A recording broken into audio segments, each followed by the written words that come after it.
Okay, let's talk about our intuition. Our intuition is our human superpower, and this is the reason for all of the synchronicities because we are actually aligning to.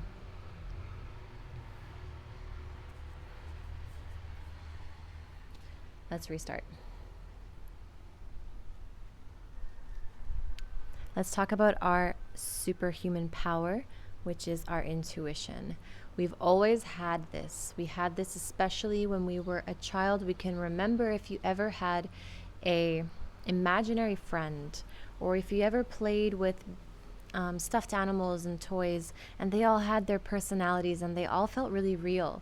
And you could have these conversations and dialogues with yourself, and it was fun and also real to you. There was no difference. And the other thing I want you to remember is when you were younger, you had a very strong sense of what was a no and what was a yes. You would just go for what you wanted and you would scream out what you wanted. And if you didn't want something, you would say no. This is what we should be connected to still when we're an adult, but there's been so much programming on what is bad and what is good, what we should or should not do or think or act like. It's ridiculous.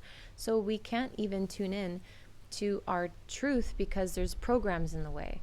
And also what's in the way is a few other things that this world has given us to overcome and triumph, which is our gut is full of toxins in our diet and also blocking our pineal gland from being able to tune in with the fluoride in the water, the fluoride in the toothpaste. So in order to have a strong intuition, we have to be a clean vessel because we need to be listening to the subtle realms. This is the spiritual realm. So one thing is our gut, because there's a gut response. When we want to listen to what our true gut feeling is, we can't have a gut that's riddled and bogged down with a bunch of heavy metals and toxins and gunk and bad foods, deep fried foods, things like that that are really hard to digest.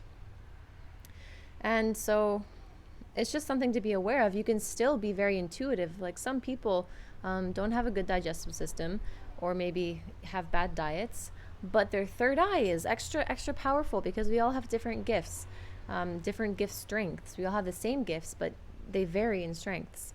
And so some people, they all have still a magical superpower of intuition because their third eye is just extremely strong. And I'm one of those people. My third eye has always been really strong. I could always see things. I could always see energies, and I always felt spirits. I didn't know what was happening, but I would imagine things, and it eventually started to become so real. And then in ceremonies and with medicine, I was seeing things that other people were seeing, and I know that it's true what was happening. So the other part to our intuition is our heart. Our heart has like this desire, this destiny kind of feeling to it. And it's like our dreams come from there too. It's not just coming from our head, but something that we find ourselves continually facing. Like, I can't get this dream out of my head. I just have always wanted this. I've always dreamed of this. That is sacred. And that is likely to come true if you listen to it, because it's like your magnet. You have this electromagnetic field and you're being pulled into places and situations that you're aligning with and vibrationally matching.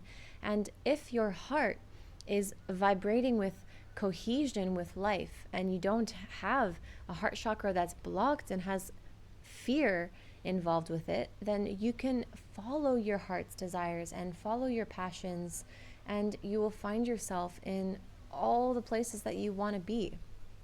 So we have our gut, our hearts, and our third eye, and all of this is tuned into our intuition. And there's an element to us as well that is our instinct. And our instinct is also like an impulse. It's just something that happens. And this happens immediately before we can think. So when it comes to intuition as well, it's something we know. It's almost like the first moment something comes in, we know if it's a yes or a no. But once we start to think about it and our programs start to fact check and whatnot, then we start to get confused. But we always know in the beginning. So always try to remember that your first immediate response is often the most true. And yeah, it can be hard to listen to that if we're in a really busy, loud, stressful, overstimulating environment. If we're in the city or whatnot and there's information bombarding us, it's going to be harder to listen to this. So we have to find ways to meditate and to connect to stillness and to connect to trust and spaciousness, so that when finally a piece of information comes at us, we can be like, I know what my response is to that. It's a yes or a no. But if there's all this stuff bombarding our nervous systems, then we're going to be in a place of fight, flight, stress response. We're not going to be able to really be living from our heart, which is also a feeling of safety. Our nervous system needs safety. It needs relaxation. Also, sometimes our nervous system needs to be activated in other cases as well. It's not always about being yin. Everything in life balances because of the yang and the yin, the light and the shadow. So I want you to take note of certain aha moments you get as well, these insights, these intuitions, and write them down. I have used my voice notes a lot.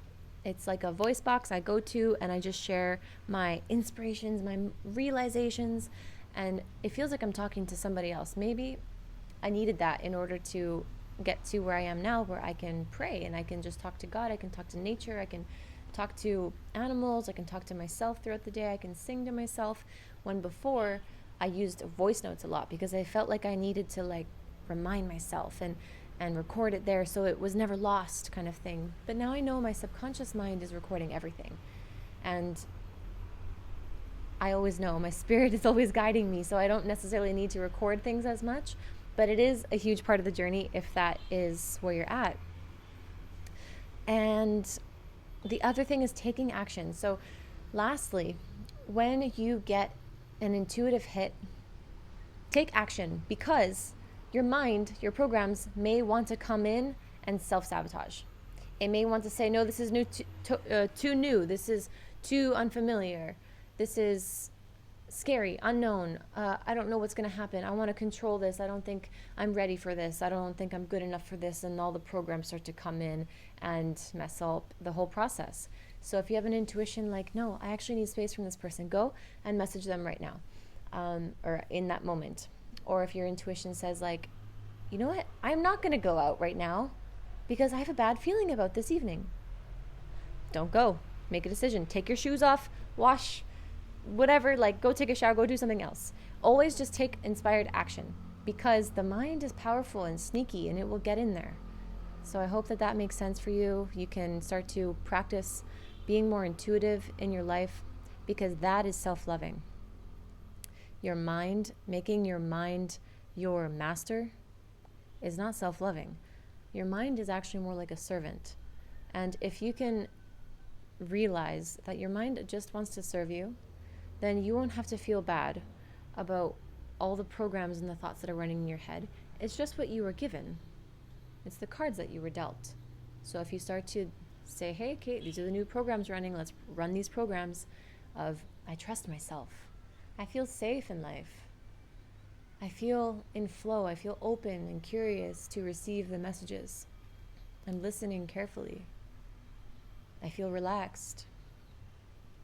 You start to say those things to yourself, then you're going to be in that state, and you're going to experience a new reality that is not just from the programs that are automatically playing, but you can consciously put in new ones.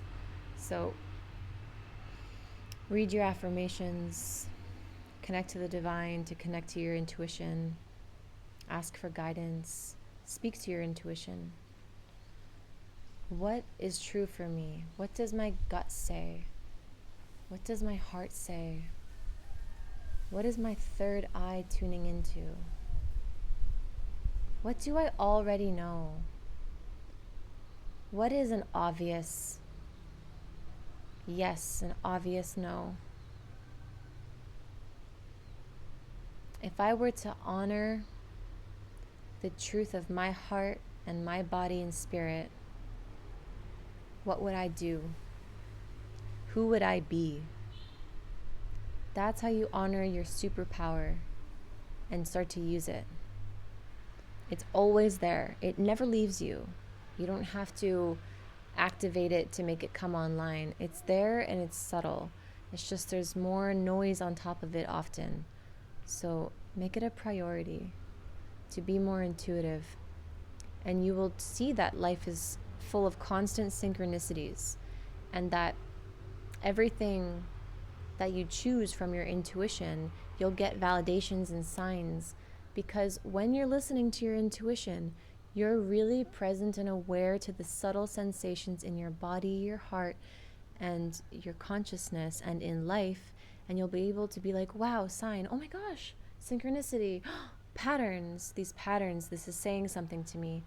And life is going to get so mysteriously magical.